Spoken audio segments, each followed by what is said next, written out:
Welcome to For the Record, an unfiltered view on current trends and timeless advice for surviving in the aesthetics industry. Whether you're an injector, practice owner, sales rep, or marketer, it's time to set the record straight. Each week we cut through the chaos and showcase diverse perspectives and winning ideas from the best minds in the industry. I'm your host, Dr. Tiffany Hall, Chief Growth Officer at Aesthetic Record. Now, let's get started on this week's episode. Hey guys, welcome back to another episode of For the Record. This is episode 48 in season 3, and we have on a fabulous guest today who is making it work in a very big way in a bit of a small town. So we have on today Meredith Kent, who is a physician's associate, an entrepreneur, the owner of Skin CoLAB in Ada, Michigan, which is in between, I just learned, Grand Rapids and Detroit. And she's in an area, I think, of thriving, new, renovated downtown, running a big practice, doing lots of sculpture and Dysport and all the products. She's got a presidential status with Galderma, so you know she's doing a lot. And she's doing it all with this amazing haircut, by the way. If you haven't seen her hair, she's the best hair in the business. She's a mom, has 3 kids, believes in holistic approaches, patient trust, all the things that you want out of your injectors, out of your staff. Here to tell us today how to do it, how to crush it, how to make your business work no matter where you are in America, rural or in the city. So Meredith, welcome to our show. Thank you for having me. It's a pleasure. Well, I said you had the best hair in the business because you do. I've been following your haircut for like the last 6 years. If I could cut my hair off, I always say, if I could have Meredith Kent's hair, I'd cut my hair off. It's so good. I know it's not the point of the podcast. Follow it back to the 8th grade. I've had it since the 8th grade, so. Well, it's fabulous. And I think you're known for your little headbands. You're always so cute. You do so much Instagram work, so much teaching and training on Instagram and in general. So I want to find out, and so does our audience, how you got to this point, how you came into aesthetics, because no one comes into aesthetics from school. How did you land here in our show today? Things find you, So when I went to, when I was in undergrad, I was pre-med, biology major, like most people are that like science, and I wanted to be a surgeon. I was convinced that that's what I wanted to do. I didn't know that I wanted to be married or have kids. And so that was my mission. I wasn't the smartest kid, but I could work really hard. And so I just studied, library at 8 a.m., school all the time, and was kind of driven by that goal.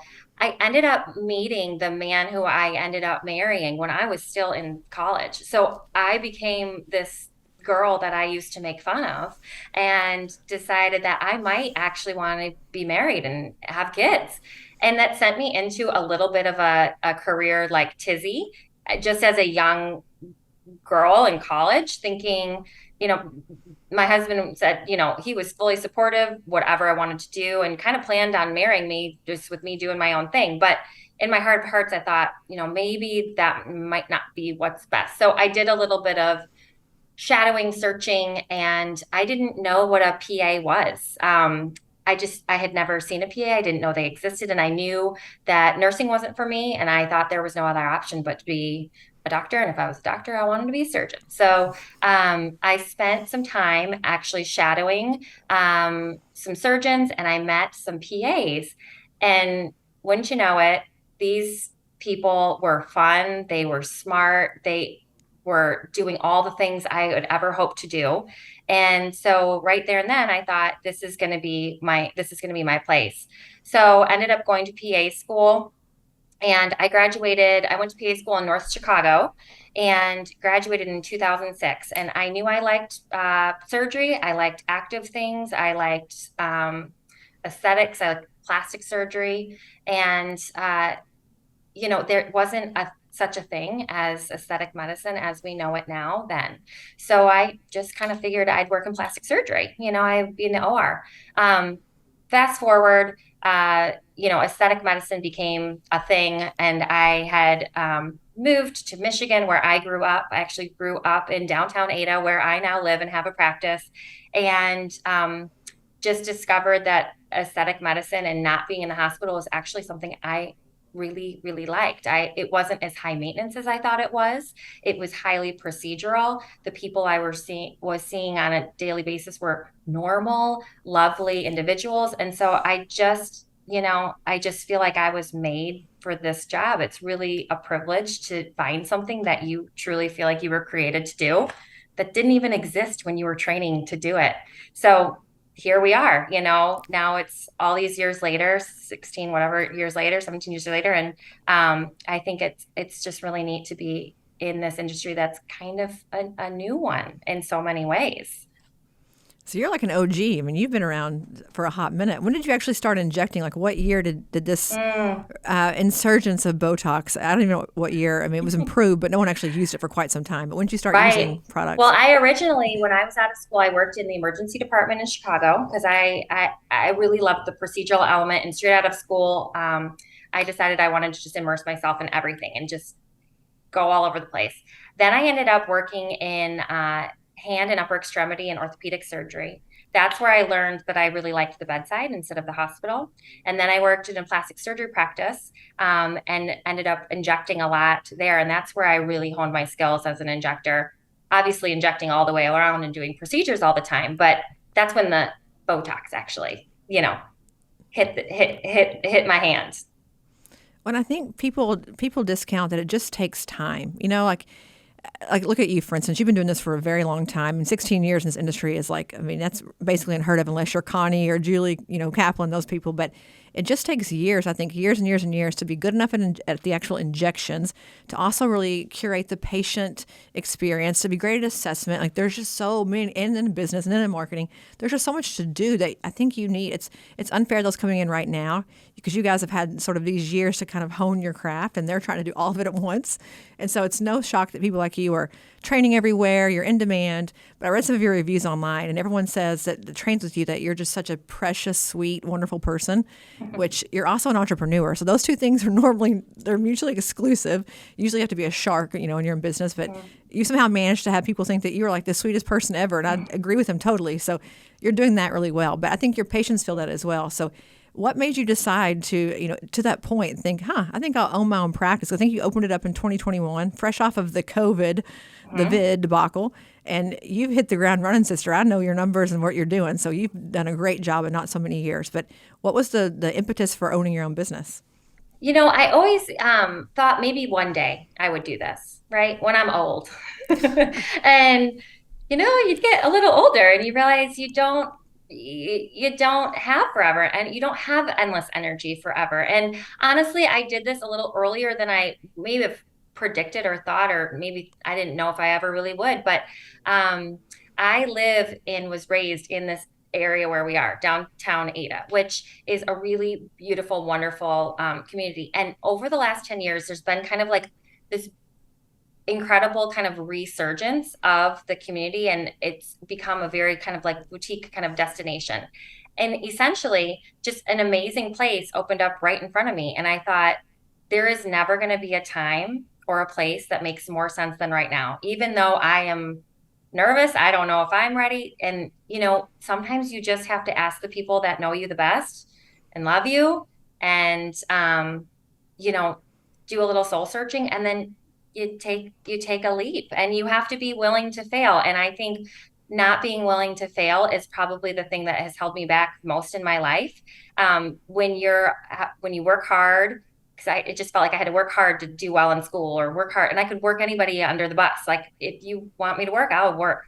And so that was my superpower. But what comes with that is kind of like a fear of if you're working hard and it doesn't work out. And I will say that's probably the number one thing that I had to overcome. It wasn't the hours. My husband owns a business. This was not sugarcoated to me at all. I'm thinking worst case scenario as I'm doing this, right? So it's just that fear of, what if I do this and it doesn't work? And at some point you have to just say, I can only control 20% of this, and I'm going to do my best work, and I'm going to do what I think I should do, and let the cards fall as they may. I love that. I think that you just said my entire life story in those like 2 minutes. And I'm the same way. I'm a very hard worker. And I always think about that. Like, you put in all this effort, and what if it doesn't work? And so as I'm getting older, to your point, I'm getting older, and I'm thinking to myself, like, there's no day like today. Like, carpe diem, as they say, seize the day. But to that point, you said you found a spot that you liked. I want to know, and this is not in anything we've discussed so far, but real estate wise, because I'm not a person who can dream. I'm not a good dreamer. It's not my strong point. You walk into the location that you think you're going to get. How do you start thinking through, we'll put the retail counter here, we'll put the treatment rooms here, we'll do this here? Did you do a full build out, or was it kind of already ready for you to walk in and start treating? It was sand, no walls.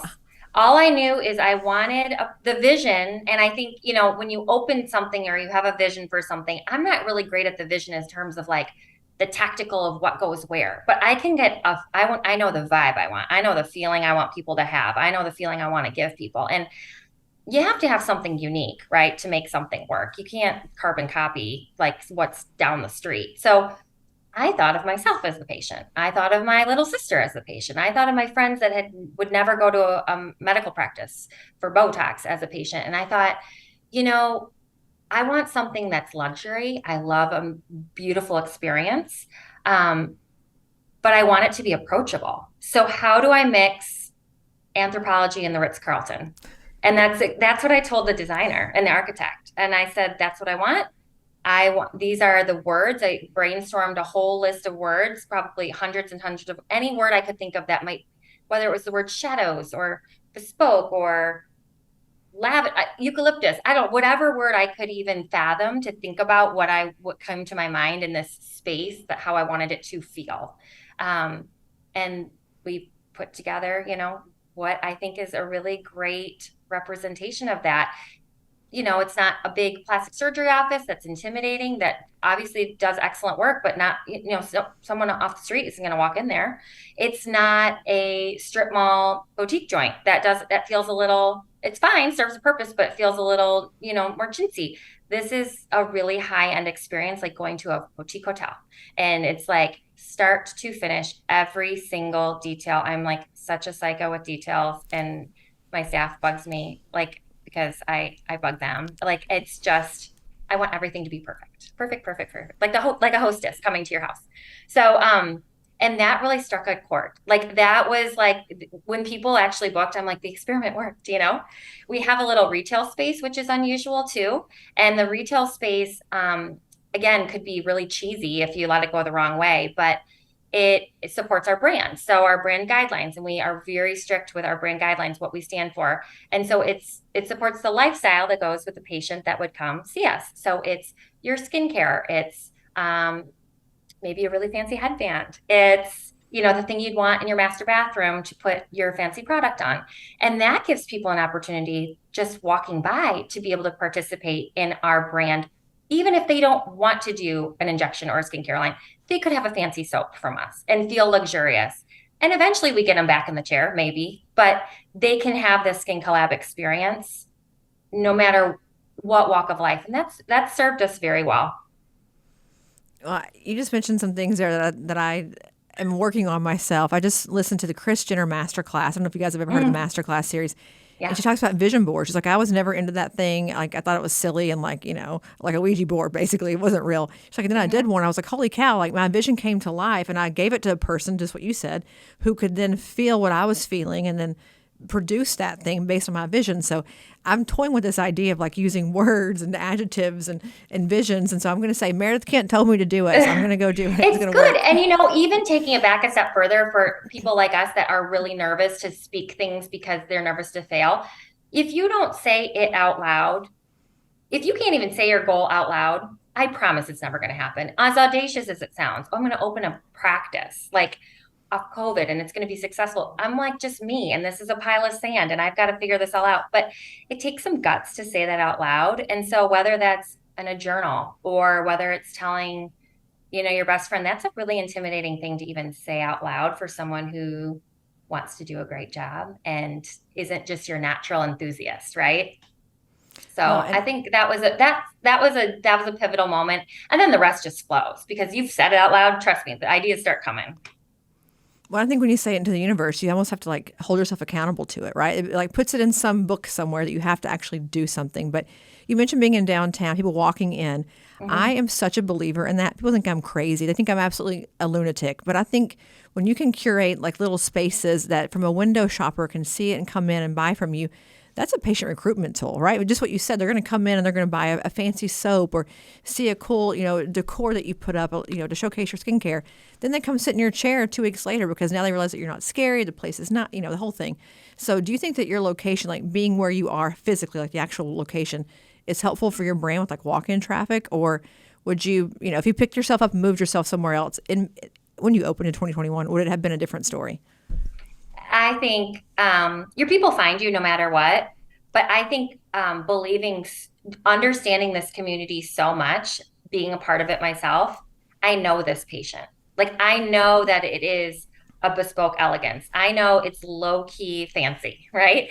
So we can serve them because I know it. I think it'd be very difficult to do this in an area where you didn't understand who you were serving. But the people will find you. But I think our belief in our community, our involvement in our community, our relationships with other, businesses around us, like we're here for it. And so that definitely helps. We encourage, everybody around us just as much as ourselves. So we're excited, and I think that just rubs off on people, and you can feel it. Well, we had a person on week before you who was a private equity guy, an attorney, talking about franchises coming in and big businesses. And I think what you just said about patience and really knowing your market. I mean, for the smaller med spas, I say smaller, meaning like you're not a franchise, you're not a PE-backed med spa. Because you are so ingrained in your community, you know the charitable causes, you know who's getting married, and you've known them your whole, whatever those things are, your whole life. The local high school teams, you support them in their charitable causes. I just think that there's such a big marketing value. Forget being philanthropic, which is huge, like having an empathetic heart, sure. But also just the business case of like when you know your customer and you can sit with them and you know what they believe in, you can design your business to attract them. I think you lose that when you start having corporate medicine coming in and corporate company, coming in and buying things up. You lose that. So I think you're onto something there. And I think where you are downtown, like the whole thing for me just works. It's just, and it's almost like it's personifying you as a person. Like I can see you in the website, I can see you in all of it. Like I feel like you're there. It's your practice, obviously, but I get your vibe. I agree. And isn't that the challenge with corporate medicine, all these things, because it's a business. We're running a business, but the challenge is we're healthcare providers first and foremost and caregivers. And so marrying those two things and paying attention to the two, it is a dance. It definitely is. And there's some things that you have to do because it's the right thing to do and you're the provider. I don't care what the bottom line is. It's different, Well, then thinking through that as the entrepreneur, I mean, you're, CEO, also injector, also talent manager, HR, I'm sure you're doing a lot of jobs. How do you where did you find, I should say, the skill set for that? Obviously, I think you said your husband has a business as well. You kind of knew what you were getting into. You didn't come into it with rose-colored glasses, but where did you learn your business prowess? Gosh, having a business plan, like just setting that out and really being honest with yourself. I have high goals, but I also am very realistic. I'm very resourceful, so I can survive. So, you go through times, you go through 2008, you go through things and you figure it out and you know where it counts, and you've got to do that. You've got to stay humble. Like you've got to run an efficient business, have awesome people, be honest, do the right thing. And you just have to work hard. At the end of the day, you've got to work hard and you've got to do what it takes, So I think that comes having really good support around you, excellent accounting, great, executive kind of like higher level, let's review numbers, where are we going, learning how to do that. I mean, I had to learn to do all of that stuff, but those are great growth pieces, and I think that's been my most pleasant surprise. I didn't know if I would like owning a business. I knew I loved injections. I knew I loved aesthetics. I knew I loved team, but owning a business is so much fun because it's very, you've got to run, it's numbers driven, it's all those things, but it's so creative at the same time. You can move on a dime, you can change your direction, you can implement something creative. And that is it's a lot of fun because you can do what your patients want and when they need it. And that speaks for itself in how your numbers end up looking, right? That's being just very aware. Well, that's what we say here. Like you can decide at 8 a.m. to do a new thing, and by noon we can implement it. Like we don't have red tape, we don't have bureaucracy, we don't have a board vote on things. So I don't have any. We have no private equity money here. We're all bootstraps because we like control. We like freedom to do the things that need to be done for our customer, not that need to be done for the bottom line or the shareholder. I think that's such a distinct difference in our industry. that will show up over time. Those who can just do what they need to do because they can, and those who have to kind of go through all this rigmarole to get the roles and approvals and vetoes, all these things. But I think to that point, you're also big on Instagram. You do a lot of Instagram, and so between owning a business and Instagram, how thick is your skin now, and how thick was it when you started this? It's reasonably thick. My friends joke that, I hardly like, sometimes I leak a little bit, maybe once a year I'll shed a tear. I'm working on crying more because I think it's probably good to get more in touch with your emotions. But I kind of fly like above the grid on stuff. I honestly need to work on picking up on more people's emotions because I honestly don't even pick up on it. I'm just like full steam ahead.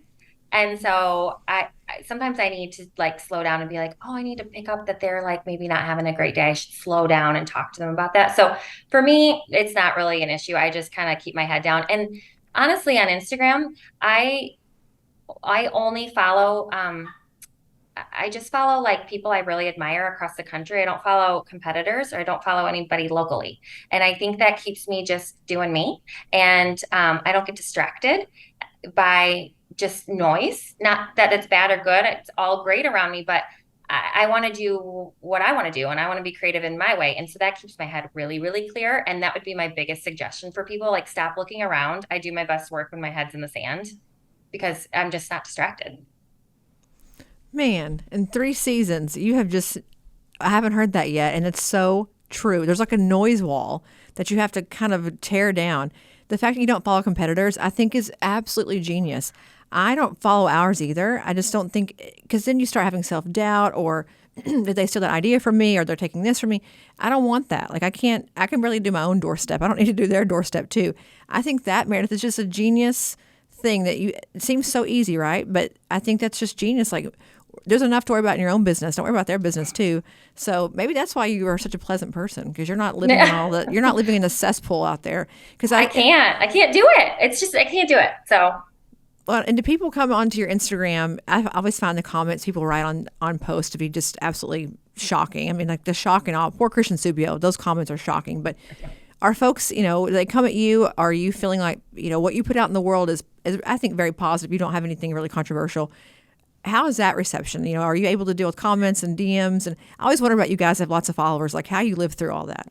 You just kill them with kindness. You know what I mean? And it's like, you track more bees with honey. It's just not I don't get into the weeds with stuff. I mean, if you want to have a really good laugh, you read a news article online, don't even read the article, just read the comments. People are getting fights in the comments. I mean, like, I don't have time to do that. So if I want entertainment, I'll just read comments and not the actual post. That is so true. I try to keep it just, I will think my thoughts to myself, but I'm not going to put anything on paper that I don't want on the cover of the Wall Street Journal. So that's a lesson to live by, folks. You heard it right here. Don't write it down and don't type it out and send it unless you want it on the cover of a local magazine or the Wall Street Journal, because everything gets shared now. Nothing is sacred. So great lesson. But moving, kind of changing gears here. I know that you are a very busy injector. I have the benefit of seeing some of your office through Aesthetic Record. You're always booked to the gills, and you are running a business. And so how do you plan your day? Like, how do you think about being this great entrepreneur, having all these things together with the business and the team, but also, like, you treat a lot of patients and do a lot of productive work. How do you do both? Well, I've learned a little bit ago, I've got a family, and I get up early, and I have some time to myself every morning. I am a person of faith, so I get up. I wish I could work out early in the morning, but I just don't feel like it. So I get up and I do some reading and some quiet time to myself, have a cup of coffee, take the dog for a stroll, and then we're off to the races. But having that like 45 minutes sets the tone, and I won't look at my phone until I've done that, because then I've set my mind for the day. So the first thing I am thinking about is what I'm setting my intention on, not what people are throwing at me. So that's just a kind of a goal I made for myself, and I've held to it. Just, I can't open Instagram. I don't open email until I've done those things to set my mind in the right space. So that the rest follows after that. Otherwise, I'm in a mode of responding all day. So get the kids off to school, take a couple shifts with my husband, and then we've just got a well-oiled machine going on, and not without kinks. sometimes I forget a kid at school or, whatever, it happens. But I like to think that they're getting their own thick skin and seeing their mom work really hard. And and you just roll with it. I as type A as I am, I can roll with the day pretty well. So just keep working. So in a given day, are you injecting a few hours, entrepreneuring a few hours? How do you switch your time between both? Because I think that's what people ask me most often is, how do I do both in my actual schedule without working all night long and all morning long to accomplish it? The reality with having a business is you're working 24/7, and having lived this through my husband, I knew, and my family knew, we decided the first year of owning business, we're all in. Like there will be no balance. There will be no summer. There will be no vacations. Like, I'm doing everything. And so that wasn't a shock to me. But then that's not sustainable. So you've got to work some systems into place. So it started to be, okay, I'll take Tuesdays for an admin day, get things done. And really, because I do inject all day. I don't take a lunch. My staff jokes with me, like, maybe your staff wants a lunch. And I'm like, well, I don't want a lunch because I can be productive. I don't need a lunch. I work best when I just keep moving. So you don't get to that stuff. So it's in the morning, or it's at night, or it's on that Tuesday. And then I am working on having a little more of that administrative time. And that's when I can sit down and just focus and hammer it out, because I love injecting people. I love talking to people. It's not going to get done during a clinic day. And the best thing I ever did is, having a practice manager who to help you with all that. You can't do it all. That is absolutely impossible to think that you're going to do it all well. Who can help you with ordering, talking to reps, reminding you of things, plus they're your cheerleader. That's an incredible thing to do. So you either have to limit your schedule injecting or get help. I mean, there's no other way to do it. I think people who could do it, who tried it by themselves, are, first of all, they're going crazy, right? They're so tired, they're frazzled, they're doing not as good of work on either job because they're just so. I know this just for me personally. You're just exhausted all the time. So I think that's like the first hire you make. But as you're thinking through, taking sort of more time administratively and growing the practice, you've obviously hired a few other people to work with you. I think you have maybe one injector or two, an esthetician. Are you growing that team? And as you think about growing that team, what is driving those decisions, the recruiting and hiring and, what you guys believe in, your core values? Even you said you had a brand book. God bless you. You have brand guidelines. I love that. But how do you think about scaling your team to feel like you and be as good as you, but also, not be you, frankly? Yeah. You know what? It's the person. And if we find the person, basically, if you meet someone from Skin CoLAB, you're meeting the person, obviously, but you're meeting someone that represents the brand. They're kind, they're engaging, they're hospitable, they're intelligent, they want to keep learning, they want to keep growing their skills. And we're just super clear about that on the upfront. And some people are amazing and I want to be friends with them, but they're just not the right fit for the practice. And that's totally okay. So we're pretty lasered in on who we are. And so our team functions that way. So whether you see me or you see another provider here, you're going to have the Skin CoLAB experience. My goal, this place isn't named Meredith Kent because it shouldn't be about Meredith Kent. How's that going to work out in 20 years? It's not, and it's not sustainable. So it's creating a place where this experience can be had, and so we have just like the Skin CoLAB way you do things. And I think that keeps it very clear and it keeps people like-minded. And I love our group. Everyone here is very goal-oriented. They love to work hard. And that's not a right or wrong. It's just what fires you up. And so, the first person to listen to a podcast I love and tell me about it, you get a product. The first person to do that, we thrive on that stuff. And we love learning new things. So that's who we look for. And you can learn anything. And so it's more the person. And your people find you, and you have your fair share of people that just don't fit. And, it's harder to find the right person that fits. And I'm just very slow to hire in that way. You just have to wait for the right person. And so we grow when we can grow. I agree with you. When they come along, it's like you just know. It's like the magical key in the lock. Just it all appears for you. But to kind of take that to your size, I think you're a presidential account for Galderma. You're a very large account. You're training for Galderma. You're training for Allergan. And I mentioned in one of my talks with you that, you're doing sculpture and Dysport in a big way, and you're, top account in your areas for those products, which are both very hard to do because sculpture doesn't make sense to people. And then Dysport's not Botox. Like you pick the two hardest ones to become like the expert in.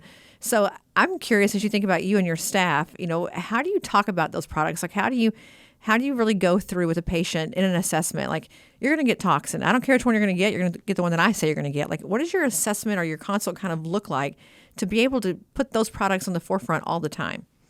We really listen to our patients. So if when we meet someone, first thing we do, they come in the room. First of all, I'm like their last stop. They have checked us out online. They've spoken to someone incredible on the phone who's been engaging, who probably knows why they're coming in. So by the time they meet me, I mean, this is like the third, fourth date, right, with the practice. And they're already feeling like they kind of know and trust me, not because of me, but because of the amazing team that is representing our brand. So they're starting to feel comfortable. I want people to know, kind of have that warm feeling when they come in and we greet them, kind of get a sense for kind of their nerves, where they are, what their history is. Have they had a good experience in the past with injectables? Have they never had injectables? If they had Botox 8 years ago and haven't since, why on earth would something bad must have happened? You should do this no matter what if it's good Botox, right? So sitting down and just listening to them first and understanding who they are as people, literally sitting down in the room in a chair, crossing your legs, putting your computer down, and just listening is the first step. And I think so many people discount that, and it only takes 3 extra minutes, and the information you get is just everything, and the connection you get is huge. So I can get a sense in that time whether all this person's going to do is a face wash or whether this person is ready to really like get a hold of things. And we'll start slow. I won't inject someone with Botox and filler and give them a skincare regimen if they've never done anything. Now, at most, they're getting a simple skincare regimen and a little Botox or Dysport, and I'm seeing them back. I won't do more because I want them to love and trust this process so much. They cannot wait to come back. And then when they come back, they're going to be like, that was so amazing. What's the next thing I can do? Like, tell me, it shouldn't. And if I sense any nerves, we just pump the brakes. It's not an emergency, which is the most fun thing about this industry. This is fun. This is for betterment. This is all ancillary. And when you gain that trust, people sit down and say whatever. I mean, and when you are honest with people and say no when you need to say no, and yes, and tell them yes when they need to do something, suddenly, the integrity of your practice shines through. I mean, you see celebrities that are so overfilled, someone isn't telling them no because they don't want to lose their job. Right. And that's wrong. That's just not the right thing, but it's human nature. So if you're willing to say no, and no, we're still going to be friendly but you don't need this, or it's not a good idea for you. Suddenly you have unlocked trust. And I mean, I could tell them to do whatever, and they know I'm not going to steer them the wrong way on purpose. And, that you're just there and consistent. I think that's everything. And it's 5 extra minutes and really getting to know somebody. Yeah, I think that's a difference. And, practices who spend the time doing that versus you mentioned like the strip mall kind of factory style practices, they really struggle with that because they don't have the time to really learn about the patient and get to know the patient. So when they can't sell things, I think it's oftentimes because the trust isn't there. They don't have it established yet. They haven't talked to the person on the phone, or, they haven't kind of gone through the steps that you mentioned, like the dating part of it, the early dating part of it. It's so true. By the time they come to you, they're like, whatever you guys say, we'll do it. I think people, they discredit how important the consult is for me just to get to know each other. Like, fill each other out a little bit kind of perspective versus, you've got a wrinkle here, you've got a cheek deflation here, your bone is, recessing here. Like, yes, there's time for that, but maybe it's not in the first 20 minutes of our conversation. Totally. So. And really like letting people know that that's okay, right? So much of this is intimidation and not being able to be yourself. I tell people, I don't tell my designer of my home, I want Benjamin Moore OC23 on the walls. I tell them I like a moody vibe with a touch of warmth and like, some traditional, then they do it. Right. And so taking away that feeling of patients feeling like intimidated and making them feel welcome, while also letting them know, like, you're obviously scientifically driven. You've got reasons for all these things. It's not wishy-washy. It is a wonderful trust factor that happens that so that designer, idea, if we talk about that off the bat, suddenly it kind of unlocks this vulnerability, right? They can suddenly express their little vision board, so to speak, right? Of what they're looking at, what their insecurities are. When you feel judged, I mean, being a patient, not an injector, I always feel when I'm sitting in a room with people like you, like, guys, don't look at my face. I look so haggard. Like, you just instantly Right. feel. And when all your friends are injectors, trust me, guys, you get a big complex. Like, I'm always looking haggard because all my friends are like, we could do a little bit of here and a little bit here. And I'm like, put your non-injector hat on now, put your friend hat on because I can't deal with it today. Like, I don't feel, whatever the things are. But I think patients who aren't used to that, it's very scary because they feel like you're going to look at their face and say, gosh, you need a lot of work done. It's going to cost a lot of money. And I think that they prepare before the visit. That's why they're so intense about looking online and YouTube and, the comments everywhere and looking at products because they want to come in prepared so that whenever you start tearing them down, they know what to do next. They know the answer to that question. So I think we've created our own monster in some ways with the overly educated quote unquote patient who comes in wanting the Benjamin Moore paint or the certain kind of wood for the dining room table. We've done that to ourselves, I think, in some ways. So we're our own worst enemy.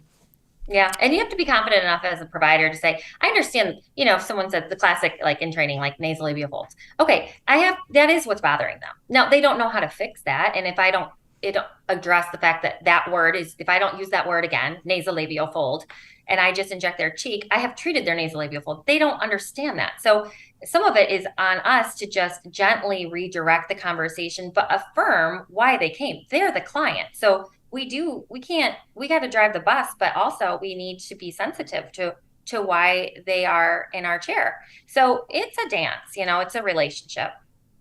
And if you don't address that imminent need for them, everything else you say they ignore. Like, I think it's Done. your point about the nasolabial. If you don't say the nasolabial fold, the cheek, whatever it is to get that done, they are fixated on that problem. And they're like, I love that you're trying to sell me all these other things, but I need this thing done that I came in for today. And you kind of lose them.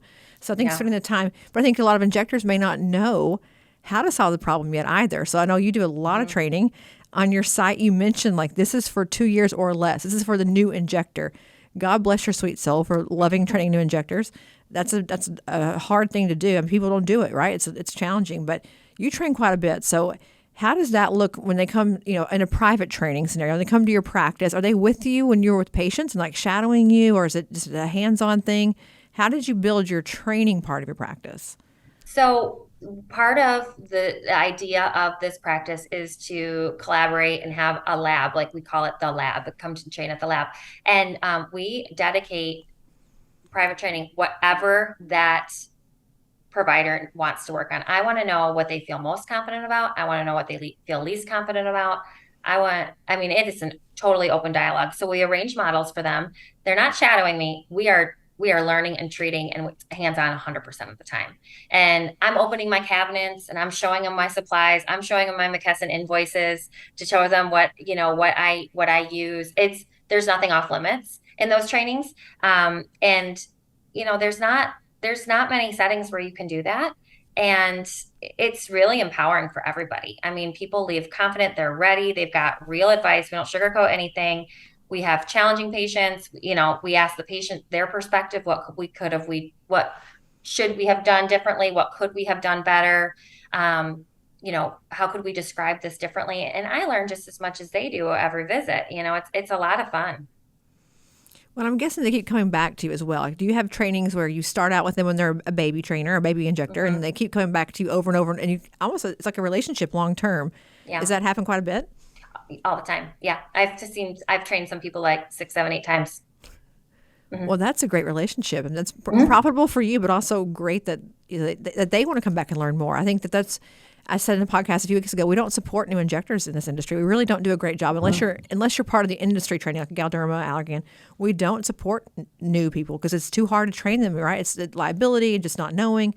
But you're out there doing the Lord's work and training all these new injectors. But you mentioned that you train your local competitors too. That you train your local market, which people freak out. They like go crazy over that. But I think you stay above the fray. So how does that work? Are you nervous about things you should or shouldn't say, or giving away your IP? How do you do that and feel confident that you've left them better than they started, but also not giving away your secrets? It's no secret. Like it's the Hippocratic Oath. You do no harm, you do the best work. Like if you're keeping something a secret, like that's not what this healthcare is about. It is about getting best outcomes for the patient. So I have zero issue. And the better everybody looks, the more people are going to come to all of us, and you find your own people. And so I think it's really fun. And like I said, because I keep my head in the sand, I don't have any like misnomers. And so to me, it's all roses and butterflies, and people are going to do what they want to do. But I think it's a blast. And I think, when you're in a pinch, guess what? You have a friend to call. And if someone's got a device and you wonder how it really works, guess what? You've got a friend to call. And not everybody wants to participate in something like that, and that is totally fine. But those that do have become some of my dearest friends. We've got practices just miles away from each other, but we're all busy. And we've even done some dinners like journal clubs and for those practices that want to participate in such, where we can talk about difficult cases and maybe bring up an article and read the article, listen to a podcast and talk about it, because that not everybody, some people want to be in an island, but the reality is there's excellent injectors everywhere. To think you're better than somebody else, watch out, because you're not in touch with what's really going on. If you're growing and learning and engaging, those are the people you want to surround yourself with. Well, I worked as a rep in Arkansas, a small territory. We would have injectors there who have a really challenging case, to your point, really, really hard case, and they felt like they had nowhere to go. Like they just sort of like, I can't give her what she wants. Like, I've made this mistake, or I've done this thing wrong, and I don't have any other options. Like, I don't know how to fix it. And they would have given anything for their local injector down the street to have been willing to say, let me take that for you. Like, I know what to do. Come and learn with me. Like, I'll come show you how to fix it. I think at Brittany Crosdale, she had the whole ptosis case, with the eyes. That poor injector had no idea what to do. Brittany knew how to fix it. Thank God Brittany knew how to fix it, because the poor patient stuck in the middle of this thing of, what do I do? Just make my eyes open back up again. So I believe, what you're saying so much, that your local community, for one thing, you can learn from each other. Hyaluronidase, gosh, if you have an occlusion, like, who has a million vials on hand? Like, nobody, right? You hope you do, but you really don't. Ultrasound machines, sharing devices, like, brilliant. But, I think the other part of that too is, if somebody in your community has a bad result, it hurts all of you, because no one knows where they went. It could have been your practice, someone else's practice. Like, the better they are, the better you are, because then all people think that injectables are this great, wonderful thing that you can get, and you look so beautiful when it's finished. I just think a drop brow hurts the whole community. So I'm with you on that one. 100% agree. And you're training for Galderma and for Allergan. So, a controversial question is, how do you do both? Because I've always wondered, I ran Gain for a while. How do you walk in with one hat on and keep it straight? And then, because obviously you're using both products, both companies quite a bit. Yeah. So it's not that you don't know, but I would get so confused. Like, oh, I said Botox, I meant Dysport. Oh, I said Voluma, I meant to say Lift. How do you keep that straight in your mind? It's because I use both portfolios. It's not hard. And when I'm working for the company I'm working for when I'm there, and I'm telling them all about it. But I get, I feel like the people I listen to most in the industry and look up to, they aren't beholden just to one company. And that's fine if you are. Not everybody has. I feel really privileged to be able to train for both companies. So a lot of people use multiple portfolios and train for only one company. However, if someone only uses one portfolio and only trains for one company, like, I know who's sending the check in the mail. So obviously you're going to say just that. And so I really love it when people have a diverse kind of or have had experience with diverse products and treatments and all these things, because I'm going to listen to what they say. And so I think it's a benefit. I think it gives credibility to whoever I'm training for, wherever I'm training, because, you've got the benefit of all that information. And we are so fortunate to have these companies that really give so much in terms of education to clients, to the providers. And I'm really thankful to be in that position to be able to share that.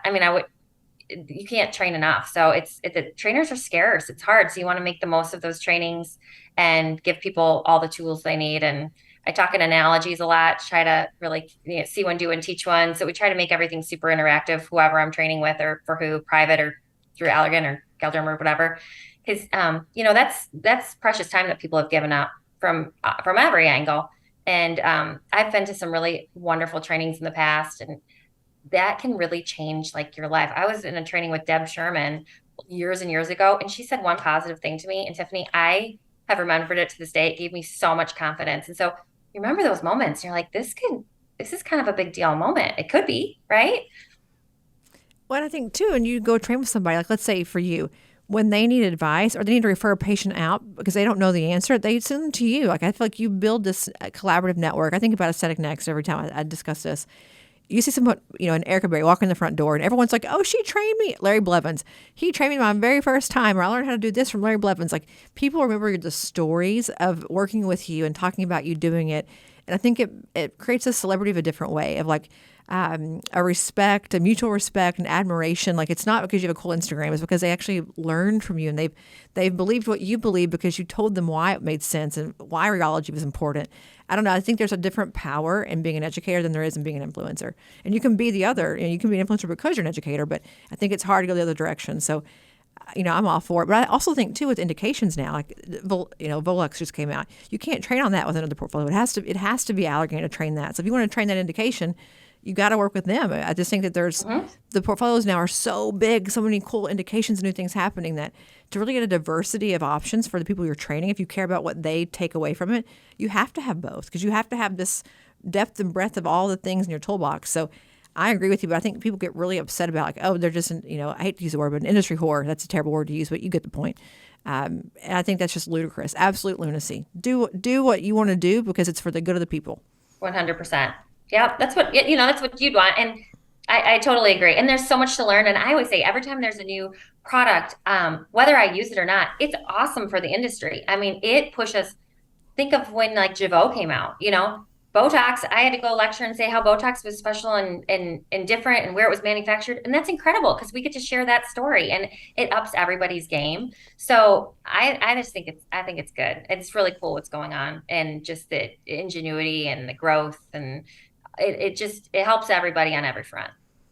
Well, the word rheology, 10 years ago, we all had like NASHA, NASHA and Hyalocross. There was no rheology. It was like, you got two choices, sister. That's all you got. I remember Googling, like, what does rheology mean? I should know that word. I just put together a presentation for Rev&S, and I was going through all the different kinds of cross-linking and, BDDE and what is the half-life and long chain, short chain. I'm like, I did chemical engineering quite a bit in college. I love that stuff. Like, I eat it up. I'm thinking an average person reading this as an injector, holy crap. Gel science is incredibly involved. And then now to think about that with the patient, the anatomic indication of where you're going to put it in the skin envelope and, is the skin thick or not thick? And there's so much to know that you got to go all in or you'll never survive here because there's just so much to know. You got to dive in the deep end. You really do. I think for newbies, like it's hard to do this and do it as another side hustle. You got to like live it and breathe it. You really do. Well, no surgeon has a side hustle, Meredith. They're doing surgery all day. This is not a side hustle. Like there's just no way, as competitive as it is now, and as involved as it is now. To your point, with all the devices and all the injectables, you just can't. And if you do, you'll never be successful as a career. You'll never make the jump to being an injector, like a full injector, until you actually start injecting. It's just you got to do it. Rip the Band-Aid off. You do. Well, saying all that, thinking about your practice, where you're growing, what you're doing, you have reps in, I'm sure, all the time, which take up a lot of time. I know that they do. But I saw a picture of you with JW Ecus and some of my Galderma girls at your practice. How much do you collaborate with industry with like actually growing your practice and kind of what does that look like for you? Because some folks in the same vein say, industry, no reps in my practice. I know everything about everything. I'm like, but the business support they give you and the practice support they give you, forget the science. Like they help your practice grow. How do you leverage that and kind of work through that with all the different companies, I'm sure, knocking on your door every single day? I love my reps. My reps are my friends. Like we hang out and it's, I understand they are in business. I want to help them and they want to help me. This is a mutually like beneficial relationship. So of course, I never want to disrupt the patient experience, but I see my reps as just such assets. They help me think of marketing ideas. They help me, see gaps. They encourage me to check out. They say, oh, you've got to know this injector. I'll introduce you to so-and-so. And it's funny thing. I'm extremely goal oriented. So I'll sit down and I'll say, okay, give me a goal. Give me a goal. And that I want to know what the goal could be. I'm always up for our challenge and kind of knowing what's going on. That being said, I'm a quick but a slow adopter of things. Like I want to know I like it. So I like when Wrestling Kids came out, for example, like I was like, oh, I don't know. And, my poor rep's like, come on, Meredith, like everybody loves it. And I was like, then once I love it, I love it. So I'll try it out. I'll dabble with it a little bit, but I don't want to throw it out to the masses until I know this is the right thing. So, but they're always very respectful of that. They know that's my personality. And once I go for something, I'll go for it because it'll be successful because I truly believe in it. It's not some experiment or just because it's the newest thing, because there's a lot of new things that are awesome, but they might not be awesome for me or my patient or my technique. So it's gotta serve the patient and the practice first of all. But once I go, I'll go. Well, and where do devices fit in all that? Because I think a lot of injectors, to open up a practice, if you have a few vials of Botox or Dysport and some injectables, you can start a practice in essence. Yeah. Maybe not a good one, but you can start one. But you start bringing in lasers and M-Sculpt and Cold Sculpting and, VBL, all these things. It gets really pricey really fast. So how do you work through that? And do you even offer that to your patients? Yeah. So I think first and foremost, I ask my patients what they want. And they'll tell you what they want. And then you have to ask yourself, what am I passionate about? What do I want to do? Because, and for me, I'm like very clavicle up. Like body's just not my thing. So I have friends that are body, they'll do like BBL, all this stuff. And you know what? I refer all my patients to them. That's just not my passion. This is where I focus. And so that's where I'm going to have my time and energy. I think skincare is really important. So we have, we tested all the skincare lines, all the skincare devices, so you get your skincare line, and my patients want laser, and I love laser and I believe in laser. I believe in microneedling, all those things. So that's what we have. And then we get the best of that thing. I don't have to have all of everything or just a mediocre thing just because, and I don't want anything sitting in my office that's not getting used all day long. If it's collecting dust, this was like the worst decision on the planet. And I had FOMO, or I believed some sales pitch that was given to me. So I just politely decline a lot of the calls I get. And it's good to know about everything and be able to refer to someone that might want it, but knowing why or why you don't have something helps you explain to your patient. And then being open, things change, right? The technology changes. So I'll revisit things from time to time. I have no problem doing that, but I'm not going to get, I don't need to have the newest toy and everything. I don't think they're bad, but if they're not going to give my patient the result they're expecting, I'm going to leave. I'm going to have a disappointed patient that, is going to have expected some facelift result. And all I have to show for it is, an invoice for them, then they didn't get what they wanted. So that's the last place I want to be. So sometimes with energy-based devices, they're great. Are they great enough for people? I don't know. And that's really where Sculptra has filled a void for me. So Sculptra is so reliably impressive in its biostimulatory, principles, results I can do a lot with some Sculptra, microneedling, great skincare, and laser. It's incredible. So it's leveraging what you have, what you know that tool can do for you. And with new injectors, set aside a business, a lot of it's knowing what I can promise my patient.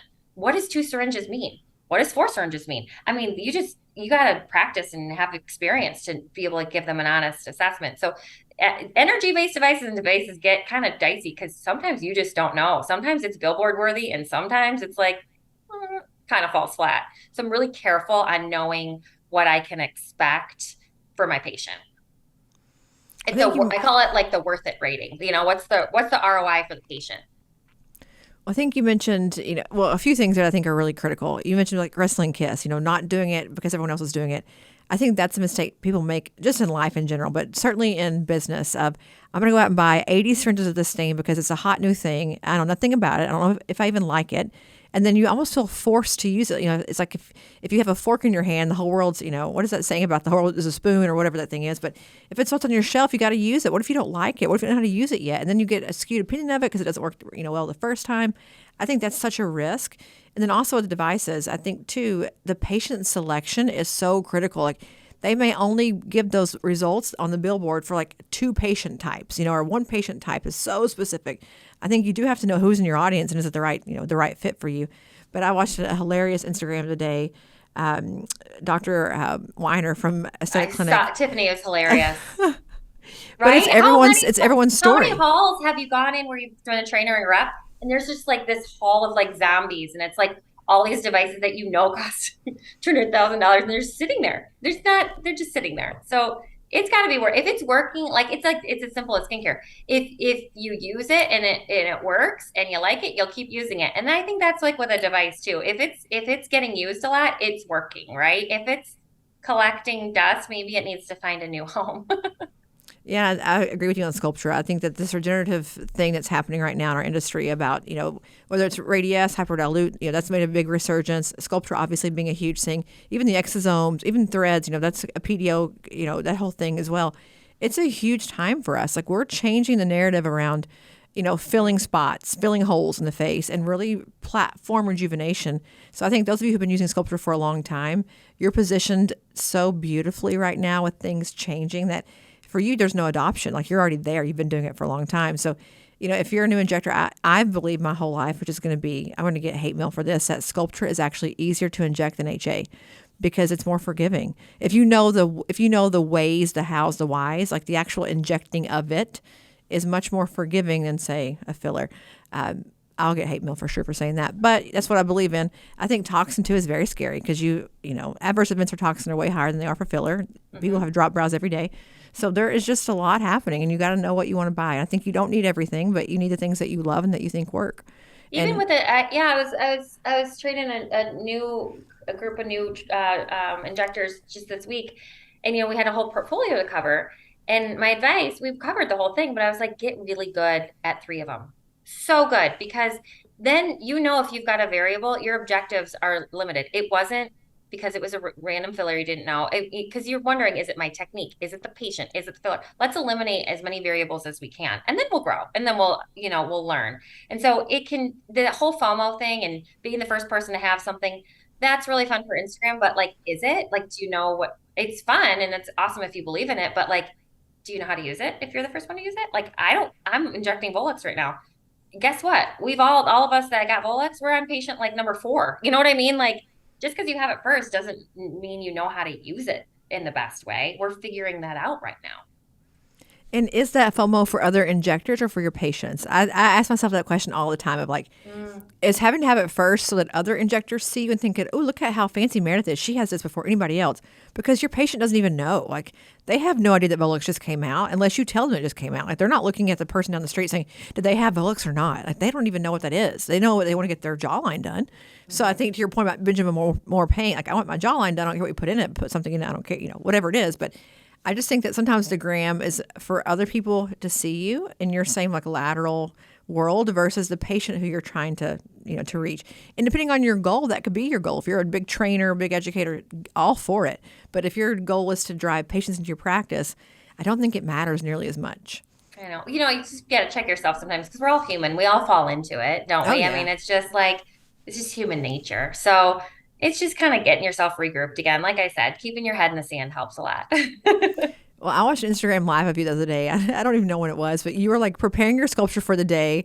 You're like, I want Instagram live, and your staff is walking in and out, and you're doing all your mixing, and you've got your little gloves on, and you're just having the best time in the middle of the morning, getting ready for your patient load. And I think that people probably see the authentic version of you on Instagram as well and think, gosh, I want to go sit in your chair because you seem like a really, knowledgeable, very science-based person, but also that you're approachable. You're the Anthropologie Ritz Carlton person as well. So I love your IG vibe. I think it's great. But how do you decide that, though? How do you decide what to put out for your practice Instagram versus your Instagram? Like, how do you make those sort of marketing and branding decisions? Well, you got to think about who's looking at it, right? And the goal is always that it represents the brand. So for the office, it's following brand guidelines. I mean, it's got a certain font, it's got a certain color, it's got a certain look, and I might like something, but it doesn't fit the brand. So it's not happening. We threw a baby shower today for one of our beloved estheticians, and the balloons are really cute, but they fit the brand. The colors, it's got to fit the brand. So that's, it's got to be authentic. It doesn't want to be artificial. We try to use as many real things as we can, but at the same time, it needs to be cohesive. Otherwise, it doesn't make sense. Because I want when people, that's their first date. That truly is their first date with us. And so when they walk in, I love it when they're like, oh yeah, this is even better in person, or they could almost smell it like through their phone, right? Representing what we do, who we are, highlighting the personalities. Hopefully you see like a bright, light, inviting space that's also very relaxing, hospitality driven. For personal IG, I mean, that's my place to like kind of play and have fun a little bit because I don't have to be so serious because, it's not corporate. So that's like education. That's just like having fun and showing a little bit of real life, to keep it real because life's real. I had a mattress delivered accidentally to the practice today that didn't go to my house. It showed up in the middle of the day, a mattress. Well, I mean, in case you're tired later. It happens, oops. Well, but I think your personal Instagram, it's still business. I think our personal Instagrams now have become business, but I think it is much more encompassing of you as a whole person. It's your lifestyle as like a mom and wife and doing things in your community, but also injecting and also tons of education. Like you got tons of education on there, lots of really good content. But you are a mom. We were just talking about raising our kiddos. I've been at a kid field trip all day long, and I'm exhausted. And Meredith has 3 kids, so she's probably always exhausted. But as you look at your life and going forward, and as this thing grows, can you sustain multiple locations and keep your family intact and be at games and do dinner and all these things? Like how will you long term grow the practice while you're also growing your family in essence? You can't do it all. I mean, on Tuesday, I came home from a training. I had some guy repairing my house. I had a tutor there, tutoring my 10-year-old. I had a gal who had come and prepped 3 meals for my family for the week, healthy meals, so we're not eating pizza. I had a mother's helper who's driving kids back and forth from school. And I was like, looked at my house and I was like, this is like a factory when I'm not there. Like, it's a production. I wish I could be there, but like, you're not at every game. You try to be. You try to tuck your kids in when you can. I fall asleep with them most nights because I'm tired. You try to get out with your husband a night or 2 a week to like have a glass of wine and talk because you haven't really talked to each other. It's a constant, like you've got all these buckets and you're just trading water in all the buckets, and they're rare moments that they're all feeling perfect, and I think I've had to accept that that's okay. I've had to accept delegation and help. I'm very resistant to that, but that's just how it's got to roll. I've got a super supportive husband and he helps me so much, and my kids are wonderful. And I was raised in a house where you work hard, and so that's a value to me. So I'm glad my kids see that, but it's not at the detriment of, loving them. And I want to teach them your job doesn't love you back. And so at the end of the day, I mean, sometimes when you're driven, like, yeah, goals and, faster, better, more, can become kind of like that little like trophy idol in your life. And that fuels my fire. Like that makes me feel good, but that's not always what's best for me. Right. Because at the end of the day, I want relationships. So the cool thing is like at work, I love my relationships. I love my relationships with my patients, with the people I work with. So my work doesn't love me back. People love me back. And so that's where where I pour my energy, whether it's at work or at home. But long answer to, a really, short question. I don't do it all. And, things fall through the cracks. Like I said, I forget kids at school. Sometimes they have to find rides, but that's life. I hope they grow up and work hard and kind of figure out problems. Well, I think it's life's biggest question. I mean, we hear that as moms all the time. Like, how do you do it all? I'm like, I don't. I mean, my house right now looks like I'm in the middle of Christmas decorations. I have a tree still in the box. I have 2 up. I have 1 still in the floor. Like, it's constant chaos. I left my dog at the daycare a few days ago, and I had to let him spend the night because I forgot about it. I was like, oh, crap, I have a dog to go pick up. Luckily, Christian gets picked up from school, but we have a person who does it every single day because I can't get there. But I'm the same like he. I grew up in a house where my parents worked all the time. So they weren't at things. Like, and I never missed them because I just knew they were doing work things. And so I go to things now, even today, and all these moms are like, their entire life is around their kids. I'm like, gosh, I wish I could do that, but I just can't. Like, I'm responsible for the payroll of people who work here. Like, they feed their family off of this business. I have to make this thing work because they're all depending on me, just like my little boy's depending on me. Their kids are also depending on me. So I think you have to look at it as you think about the pressure of it, of like how you're enriching other people's lives. And like, you're now impacting lots of kids and lots of families and lots of things. I think about that a lot because I'm like telling myself, you're not a bad parent. You're not a bad parent. You're not a bad parent. You felt loved growing up. Christian knows he's loved. Oh, yeah. It doesn't, and also I think, Tiffany, knowing it's coming to terms with yourself. I mean, I pretended to be a stay-at-home mom on maternity leave one time, and I joined MOPS and did all this stuff. And then I like didn't tell anyone I had a job, and then I like quit at like, 8 weeks. I was like, oh, I gotta go back to work. That's not me. It's not my best self. If I wasn't working, I'd be signing up for marathons. I'd be repainting I don't know. I don't shine as a mom or a wife when I don't have this going on. And so that's okay to come to terms with. Other people are really different. Your life would overwhelm them. They would totally melt down. But the way you are created, this fans your flame. This is who you were created to be. And I think we're getting better about accepting that. But sometimes when you go on those field trips, I get what you're saying. All of a sudden you're like, I don't know any of these people. They all know each other. They have lanyards because they volunteer at school every day. I've never walked in the school once this year. Like, I get that, but I've had to just come to terms with it and say, you know what, this is just I'm doing the best I can, and this is how I shine the best. Tried it the other way. COVID's a good example. I was a total mess. My kids could not wait for me to go back to work. Well, I would tell you, we give a lot of money at school because we can't be there. I'm like, my guilt is less. So at every fundraiser, like, buy every kid here a book, we'll pay for it. That's my ex-husband did that. We all play our money. role, don't we? We just give money. Like, my mom guilt is less if I give more money, which is terrible. But, at least I can live with myself. To your point, I'm looking at myself and I'm being a realist here. Like, I can do that. I can't be at the party at 2:00 to do cupcakes. I'm so sorry. But no, you give me hope that I can be okay with it and come to terms with it. But I just think what you're doing is phenomenal. I think where you are, what you're doing, what you're building, the way that you train others, that you're accepting of your community around you, it's all such a shining example of who you are as a person, and probably I'm sure your staff. I've met all of them, but I'm sure your staff is the same way. But what's next for you as a person, and what do you want to do with with yourself, whether it's outside of this work in this industry or even within the industry?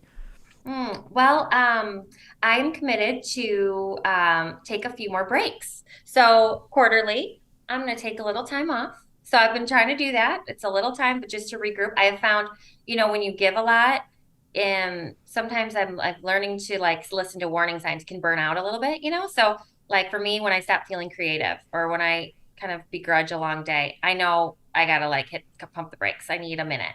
So that can be a weekend away. It can be like having a short day at work. It can be taking a little vacation. So I'm trying to be a little more aware of that. My team's incredible. I'm so thankful for them. And I think just continuing to grow in hospitality. What more can we do? How can we, that's a never ending fun challenge that I think is invigorating. So that's Skin CoLAB. That's who we are. I think just staying true to those core values and figuring out how to really pour into that and grow that is where we are. And I'm so thankful for, you can, like I said, you can only control so much, and we're just doing great and enjoying every day. It's like when I come to work, I'm excited to come to work every day. And so I want to keep it that way. So I think guarding that at all cost is really kind of my focus now that we're not running quite as 24/7. Well, there's no way it's not because of your hard work. Like, obviously, sure, 20% you can control, but I think that your work ethic and what you're pouring into it, your whole family is probably pouring into it, is, I'm sure, a big part of the DNA of that practice and why it's so successful. So for the record, you have been a fabulous, very fashionable, with that precious little headband on, guest today. So if you guys aren't watching this on Spotify or YouTube, go watch it because Meredith is so cute. But you've been fabulous, and I love all the business advice. You're like a life coach, but also like, the real deal Lucille coach. So I've learned so much from you today. I'm going to go home and put it into practice. But thank you for coming on. Any last words you want to share with us before we roll off? It's been an honor to be a guest. I so appreciate the work you do and just championing education. You really are, Tiffany, like, this is part of like how these interactions and colleagues get to know each other. This is how we're talking to each other and how we're growing and learning from each other. So I'm just privileged to be here on a platform that I admire all of your guests and you and all the work you do. So thank you so much. Oh, well, thank you for that. I appreciate that. And hopefully I'll be seeing you in September at Aesthetic Next, and hopefully more things coming up soon. But if I come to Michigan, I'm coming to visit you. I promise. Come on if I can stomach the cold, I'll be there. Bring your parka. Exactly. Well, guys, we will see you guys all next week for episode 49. And Meredith, again, thank you so much for coming on. Thank you. Bye, guys. Thanks for listening to another episode of For the Record. This podcast is not intended to provide legal or medical advice. It's for entertainment, education, and information purposes only. For more information on this week's guest or to get started with Aesthetic Record, email us at info@aestheticrecord.com. Be sure to tune in next week for more fresh perspectives on disrupting the status quo and surviving in the aesthetics industry.